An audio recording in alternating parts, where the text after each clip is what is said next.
हम थोड़ा आपके सामने लेट से आए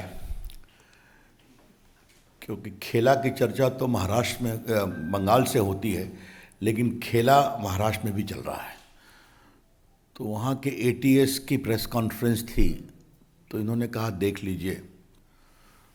तो मैं देख रहा था, लेकिन कमाल हुआ कि पुलिस के जो वरिष्ठ पदाधिकारी थे बोल करके बिना कोई सवाल लिए उठ गए।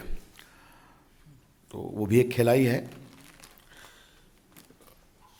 आज कुछ मोटी बातें कहनी है, फिर जो आपके सवाल होंगे उसका हम उत्तर देंगे। परसों मैंने पटना में प्रेस की थी, फिर देवेंद्र जी ने मुंबई में प्रेस की थी। हमें लगा कि ये कहानी बहुत तेज चलेगी और ये अब ऑटो पायलट पर है ना। तो कब ये गाड़ी किधर से कैसे निकलेगी, अभी इसकी बहुत सी किश्तें आनी बाकी होंगी, इसलिए आपको हम डिस्टर्ब करते रहेंगे, ये हम आपको कहना चाहते हैं।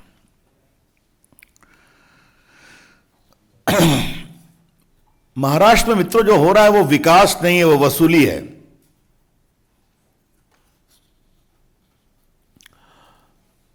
परसों अपने पटना के प्रेस में मैंने कहा था कि ये महा लूट अगाड़ी है। अब उसमें थोड़ा सा परिवर्तन किया कि महा वसूली अगाड़ी भी है। वसूली, वो एक कहावत है ना, democracy is for the government, for the people, by the people, है ना। तो एंड ऑफ द पीपल। तो महाराष्ट्र गवर्नमेंट इज ऑफ वसूली, फॉर वसूली, बाय वसूली। ये इसका टेक्स्ट बुक केस वहां पर आ रहा है। अब देखिए ये बातें कैसे निकलती हैं। पहले क्या बात आई कि एक पुलिस ऑफिसर शक के घेरे में आया जिसका नाम है संजीव वाजे ना, सचिन वाजे, क्षमा करिए, आई स्टैंड करेक्टेड। दूसरी कहानी आई कि भारत के इतिहास में पहली बार हुआ कि एक पुलिस कमिश्नर, पूर्व पुलिस कमिश्नर ने लिखा कि होम मिनिस्टर साहब ने टारगेट फिक्स किया है मुंबई से 100 करोड़ रुपया पर महीने का। तो परसों हमने एक विषय उठाया था कि अगर महाराष्ट्र में मुंबई से सिर्फ एक मंत्री का टारगेट है वसूली का कोटा 100 करोड़, तो पूरे महाराष्ट्र का कितना है।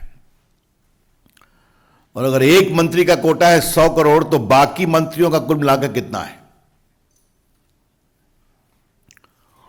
और यह भी सवाल उठाया गया था कि गृह मंत्री जी ये सिर्फ अपने लिए वसूली कर रहे थे, अपनी पार्टी के लिए या सरकार के लिए। इन तीनों का अभी तक कोई उत्तर नहीं आया। आज सुबह माननीय पूर्व मुख्यमंत्री देवेंद्र फडणवीस ने कुछ डॉक्यूमेंट के साथ बातें कही हैं जो आपने देखा होगा कि भ्रष्टाचार, ट्रांसफर पोस्टिंग के नाम पर भी वसूली चल रही थी। और वो छोटे मोटे ऑफिसर्स की भी नहीं, बड़े बड़े आईपीएस ऑफिसर्स की भी। और जो कमिश्नर सीआईडी थी एक रश्मि शुक्ला, उन्होंने पूरे मामले की तहकीकात की। उसमें बड़े रसूखदार लोग थे जिनके संबंध सत्ताधारी पार्टी के इर्द गिर्द थे और कुछ ब्रोकर्स थे। उनके पूरे डिजिटल कॉन्वर्सेशन भी लॉफुल तरीके से प्राप्त किए गए थे। और डीजीपी ने, सुबोध जायसवाल जी ने उसको भेजा एडिशनल चीफ सेक्रेटरी के पास, कृपया कर करके आप इसे मुख्यमंत्री के पास पहुंचाइए। यह कहानी 2020 की है। इतने बड़े महाराष्ट्र, ऐसे बड़े प्रदेश में आईपीएस और बड़े पुलिस पदाधिकारियों के ट्रांसफर पोस्टिंग में सीधा वसूली हो रही है। Extortion is being done.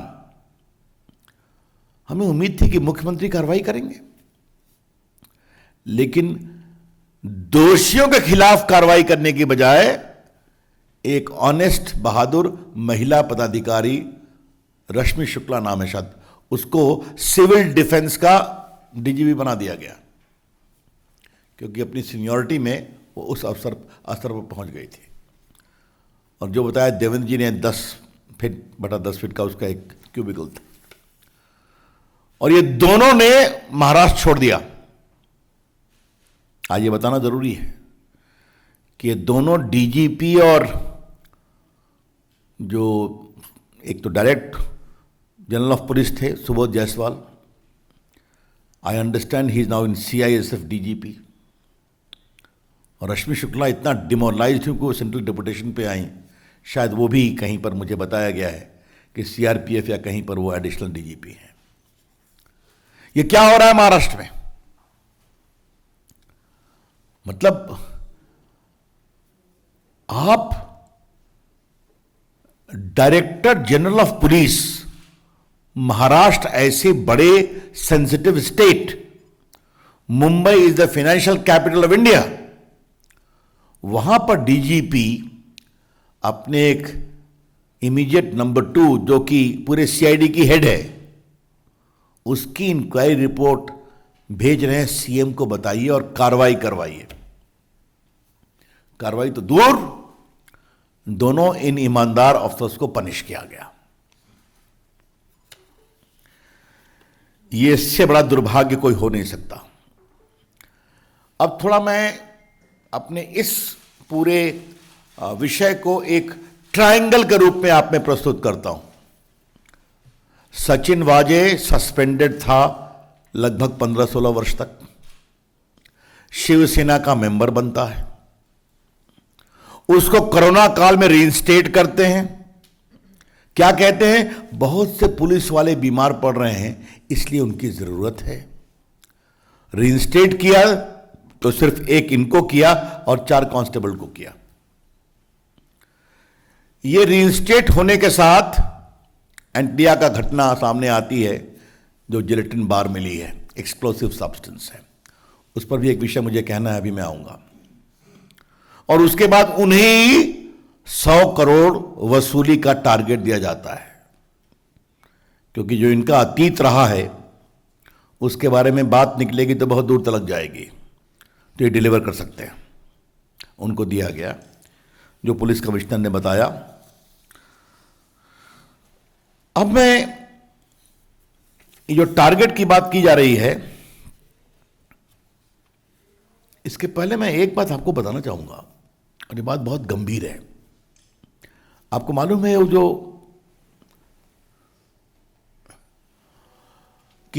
जो हमारे स्कॉर्पियो गाड़ी मिली थी, उसमें जिलेटिन मिला था, ठीक है, याद करिए आप। ये एक्सप्लोसिव सब्सटेंस है, और नेशनल इन्वेस्टिगेटिव एजेंसी में ये एक शेड्यूल्ड ऑफेंस है कि कहीं पर अगर कोई एक्सप्लोसिव सब्सटेंस मिलता है तो उसकी जांच NIA करेगी। NIA उसकी जांच कर रही है, ठीक है। और NIA के सेक्शन 8 में एक बात का और प्रावधान है कि अगर कोई कनेक्टेड ऑफेंस होता है तो उसकी भी जांच NIA ही करेगी। ये जो उस गाड़ी का मालिक है, इसका नाम मनसुख हिरेन। अभी जो प्रेस कॉन्फ्रेंस थी एंटी टेररिज्म स्क्वाड महाराष्ट्र की, वो उसके बारे में थी। उसमें भी सचिन वाजे का नाम आया है, वो एक अलग विषय है। लेकिन जहां तक मेरी जानकारी है, NIA ने रिक्वेस्ट किया है अंडर प्रॉपर ऑथराइजेशन कि इस मनसुख हिरेन के मृत्यु या हत्या की जांच हमें दे दी जाए, क्योंकि उसके तार जुड़े होंगे। वो अभी तक महाराष्ट्र सरकार ने NIA को नहीं दिया है। क्यों नहीं दिया है? अगर NIA पूरे उस जिलेटिन, उस गाड़ी के पूरे मामले की जो एक्सप्लोसिव सब्सटेंस है जांच कर रही है, तो उस जांच में अगर उस गाड़ी के मालिक की संदेहास्पद मृत्यु होती है तो वो जिम्मेवारी एनआईए को क्यों नहीं दी जा रही है? क्या इस बात से हम ये निष्कर्ष निकालें कि जो इसके सस्पिशियस सर्कमस्टेंसेस ऑफ कॉन्स्पिरेसी है उसकी ईमानदार जांच को रोका जा रहा है? हम कोई टिप्पणी नहीं कर रहे हैं। सचिन वाजे ने उनको मरवाया, मुंबई की एटीएस बहुत तेजी से उस पर अपनी गाड़ी भगा रही है ताकि जांच को वाजे पर ही रोक दिया जाए। इस पूरे मामले की व्यापक जांच क्यों नहीं होनी चाहिए? ये बहुत गंभीर सवाल है। आप ही लोगों ने मीडिया में चलाया था कि कुछ जिलेटिन के तार किसी दूसरे प्रदेश के जेल से भी लिंकेज है ना, याद करिए अपने रिपोर्टिंग को आप लोग। तो ये क्यों नहीं होना चाहिए? मैं फिर कहूंगा, अगर भारत की एनआईए एक उद्योगपति के घर के सामने जो मिली है गाड़ी जहां से जिलेटिन रिकवर हुआ, उसके पूरे मामले की जांच कर रही है, तो अगर उस गाड़ी का तथाकथित मालिक से संदेहास्पद परिस्थितियों में मृत पाया जाता है तो उसकी जांच को क्यों रोका जा रहा है? Obviously there are lot of suspicious circumstances surrounding. देखिए, हम किसी का पक्ष नहीं ले रहे हैं, कोई पदाधिकारी हो पुलिस का, चाहे वो डीजीपी पूर्व के हो या क्राइम की हेड हो, हम सिर्फ तथ्यों को पब्लिक डोमेन में ला रहे हैं। The BJP would like to clarify clearly and categorically that we don't wish to take the side with anyone. We are only bringing the fact into the public domain, including all the suspicious circumstances, which raises very sensitive questions, जो कि बहुत ही संदेहास्पद सवाल पैदा करते हैं।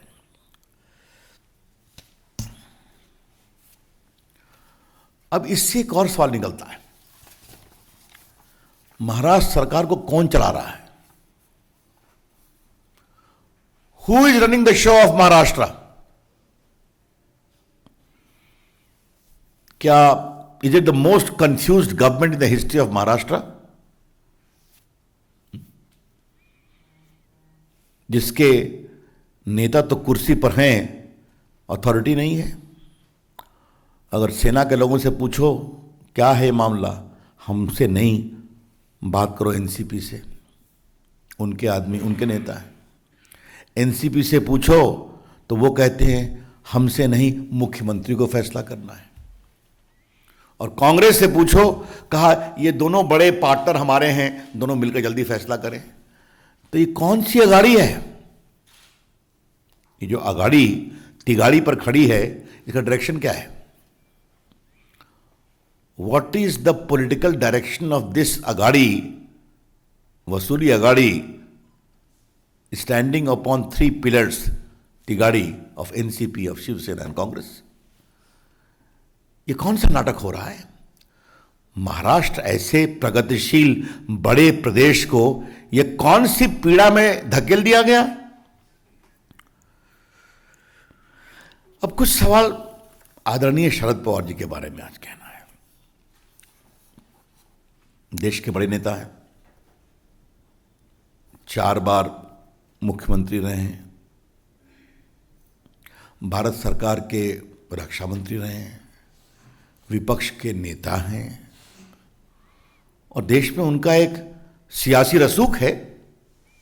ही surely enjoys the political credibility. अब कल उनसे क्या बुलवा दिया गया भाई? शरद पवार जी की ऐसी क्या मजबूरी है कि देशमुख जी गृह मंत्री को इतना डिफेंड कर रहे हैं, वो भी गलत तरीके से? पहले कहा गया क्वारंटाइन में है, तो मालूम हुआ प्रेस कॉन्फ्रेंस कर रहे हैं। अब आप लोग इतने अनुभवी पत्रकार हैं, आप सबों ने कोरोना को देखा भी और झेला भी है। आप जरा हमें एक चीज बता दीजिए, अगर कोई व्यक्ति कोरोना से ग्रसित है जो अपने घर जा रहा है आइसोलेशन में, तो उसकी प्रेस में आप जाएंगे क्या? उसकी बाइट लेंगे क्या आप? ये क्या कहा जा रहा है भाई? और वो भी ऐसे गृह मंत्री जिन्होंने कोई कोरोना किट भी नहीं पहना हुआ था, याद है ना? हम तो आज हवाई जहाज में चलते हैं तो एयर होस्टेस कहती है सर हेड गियर पहनिए, डबल मास्क लगाइए, कुछ लोग किट पहनाती है, और एयरपोर्ट उतरिए तो वहाँ डब्बे में डाल दीजिए। और यहाँ स्वनाम धन्य गृह मंत्री अनिल देशमुख जी नागपुर के अस्पताल में भर्ती हैं, कोरोना से पीड़ित हैं, होम आइसोलेशन में जा रहे हैं और प्रेस कर रहे हैं, और पत्रकार खड़े हैं उनके सामने में।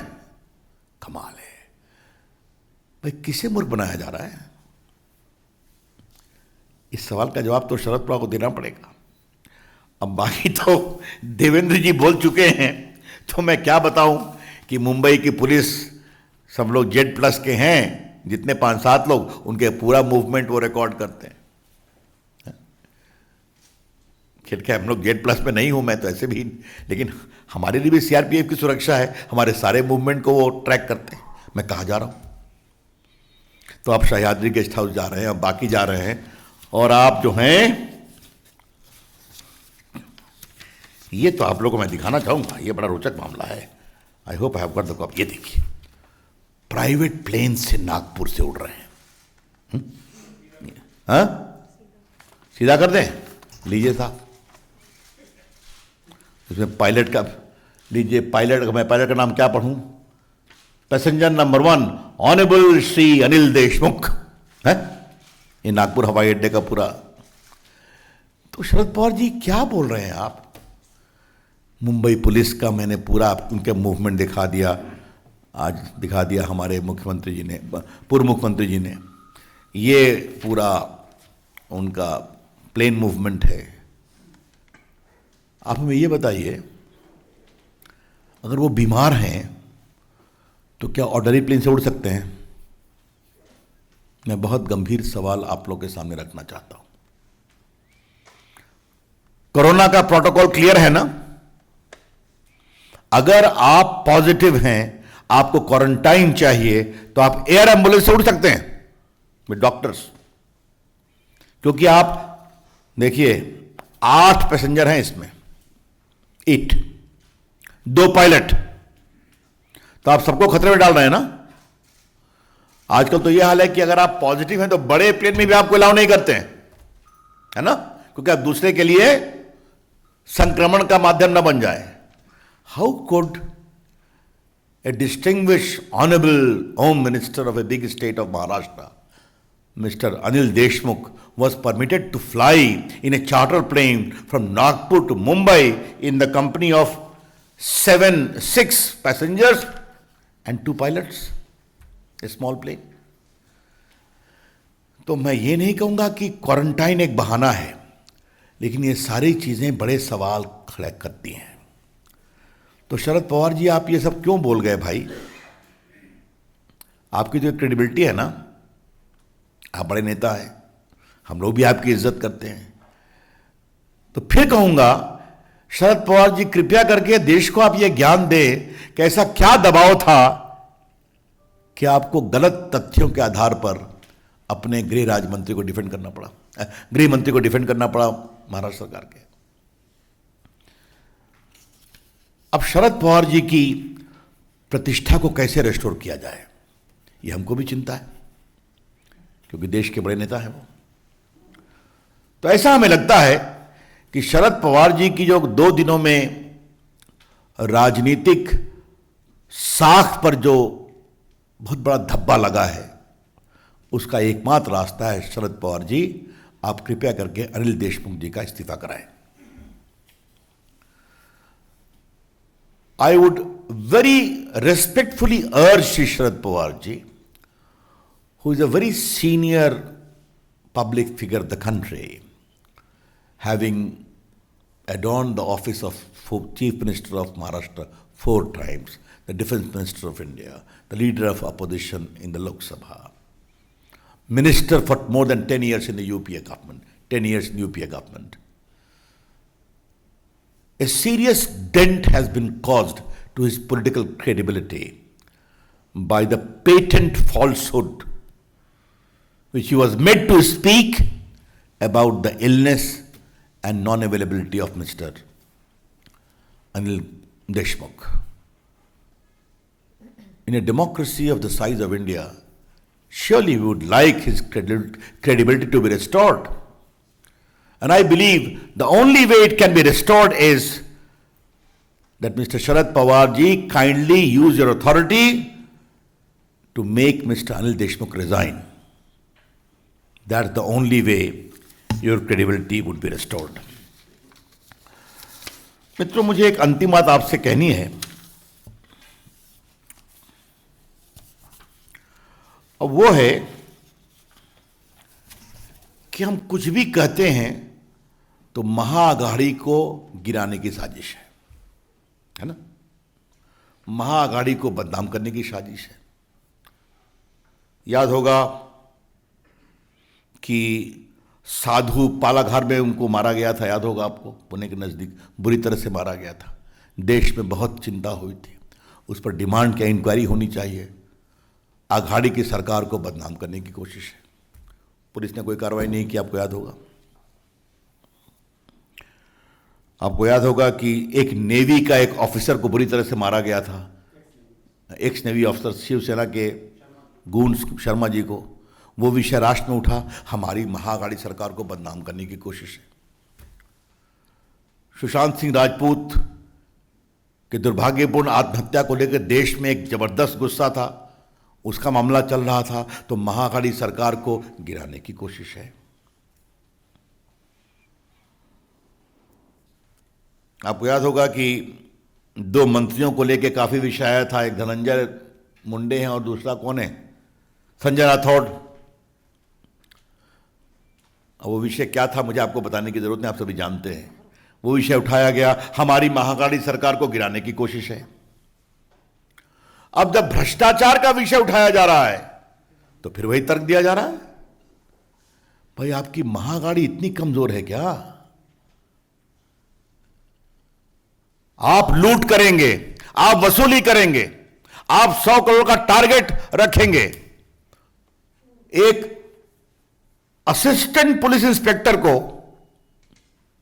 जिसका क्रिमिनल रिकॉर्ड है, आज उनका एटीएस भी कह रहा है, उसको क्या कहा था उद्धव ठाकरे ने, डिफेंड किया था ना, याद करिए 20 दिन पहले विधानसभा में, कि आरोप लगाने से कोई बात नहीं बनती है।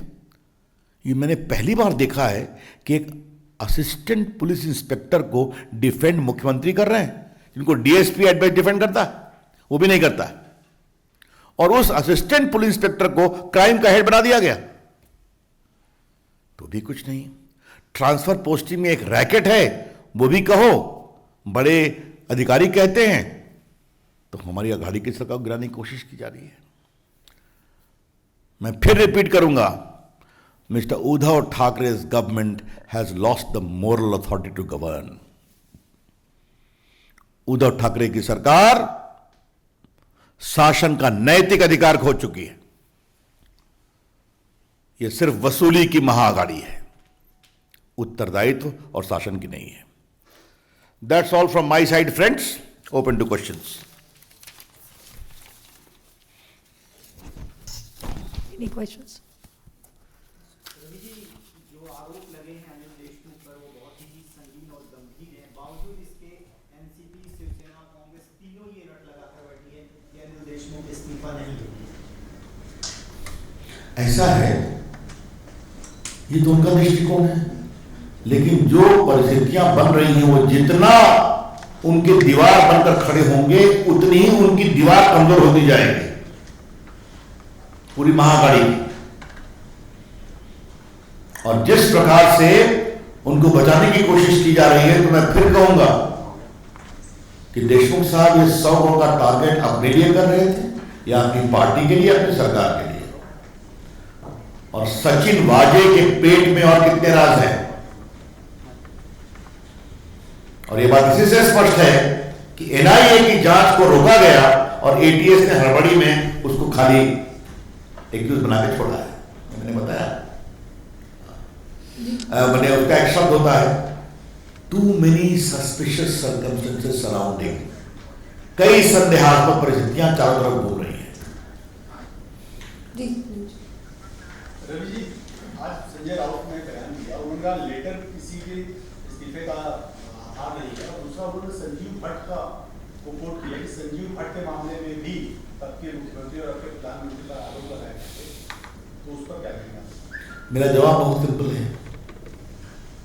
और मैं बड़ी बड़ी बात पर ले जाना चाहता हूं। स्वयं नरेंद्र मोदी जी को सुप्रीम कोर्ट के बनाए एटीएस ने एग्जामिन किया था कि नहीं किया था? 12 घंटे इंटरोगेशन किया था कि नहीं किया था? कभी हमने विरोध किया था क्या? और जो सुप्रीम कोर्ट में उस समय राघवन सीबीआई के डायरेक्टर थे, तो सुप्रीम कोर्ट ने कहा था कि एक भी गुजरात का सिटी रिटायर्ड ऑफिसर नहीं होगा। उन्होंने कहा मोदी जी के खिलाफ आरोप बेबुनियाद है। अमित शाह जी को जेल में भेजा गया था कि नहीं भेजा गया? और अमित शाह को सुप्रीम और मैं एक कानून के छात्र के रूप में कह रहा हूं, सुप्रीम कोर्ट का वो आदेश गलत था। उन्होंने 1 साल अमित शाह को तड़ीपार किया था कि गुजरात नहीं जाएंगे। ये सच्चाई नहीं है क्या? ये कौन सी बात कही जा रही है? ये कौन सी बात कही जा रही है? ये भ्रष्टाचार का मामला है, गंभीर मामला है। इसको लेकर इतनी हल्के तरीके से बात करेंगे तो उनको मुबारक। और जो गलत तथ्यों पर मैं किसी गुजरात के ऑफिसर के बारे में कोई बोलना नहीं चाहता हूं। बाद में वो इंक्वायरी हुई, आपको मालूम सब क्या हुआ और उनके कांग्रेस से क्या संबंध थे। और वो चले गए ऊपर अहमद पटेल। ज्यादा मैं नहीं बोलना चाहता। जी You have said that to regain his political credibility, you have demanded Sharad Pawar to take action for the stepping down of Deshmukh. But he is holding no official position in this government. Whereas the CM, why you are not placing this demand before the CM who is? I think I have already said that he lost the moral authority to govern. But I have requested Mr. Sharad Pawar, not demanded. Because yesterday he was made to speak something which I am sorry to say is factually incorrect. I have given you evidence and Devaki has given more than me. Sir Ravishankar sir, Republic ने एक sting किया, उसमें सामने आया कि जो सचिन वाजे वो लंबे समय से मुंबई के एक प्राइवेट होटल में फर्जी आधार कार्ड पर रह रहे थे। सवाल ये उठता है कि इतनी बड़ी वसूली के जो एक किंगपिन थे वो बिना किसी अपने सीनियर्स के सरपरस्ती के, बिना किसी पॉलिटिकल पेट्रोनेज के क्या इस तरह की चीजें कर रहे थे? उस पर आप लगता तो नहीं है। आप अपना काम कर रहे हैं, करिए आप। मैं इतना ही कहूंगा, बात निकलेगी तो बहुत दूर तक जाएगी। इसीलिए एनआईए को जांच करने से रोका जा रहा है। मैंने बता दिया आपसे। अगदी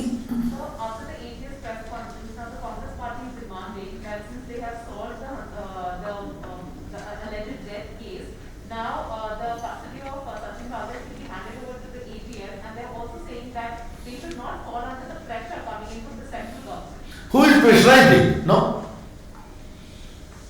If they are so much clear, then why NIA is being stopped from taking over the probe relating to the death of Mansukh Hiren, which they are legally entitled to do under Section 8 of the NIA Act, being connected offence. अच्छा ठीक है, all right. Is it interference? Then why was the investigation of procurement of gelatin and the Scorpio car was given to NIA?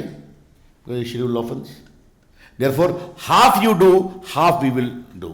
Because the first half may link to the second half. That's the issue. Ravi ji, NIA के हाथ जांच में diary हाथ लगी जिसमें जो code word में कुछ व्यापारियों के नाम और कुछ रेट कार्ड और वसूली की रकम भी लिखी गई है। अब उस पर मेरा कोई टिप्पणी करना ठीक नहीं, वो इनके इन्वेस्टिगेशन की बात है। One second. चलिए Last question. नवनीत कौर ये आरोप लगा रहे हैं। 1 मिनट और कुछ anything on this? Yes. Sir Navneet Kaur ये कह रही हैं कि अरविंद सावंत लोकसभा में उनको कहते हैं कि अब तुम्हारी बारी है जेल जाने की। लोकसभा में उन्होंने ये बात उठाई थी और वो ये भी कह रहे हैं कि शरद पवार ये नहीं कह रहे हैं कि गलती सरकार की नहीं है, वो ये कह रहे हैं कि गृह मंत्री की गलती नहीं है। अब उनके डिमांड को तो मैं कुछ नहीं कहूंगा, जो बात करें, लेकिन if someone has sought to threaten a lady member of the Lok Sabha or any other member, it is very unfortunate. Thank you.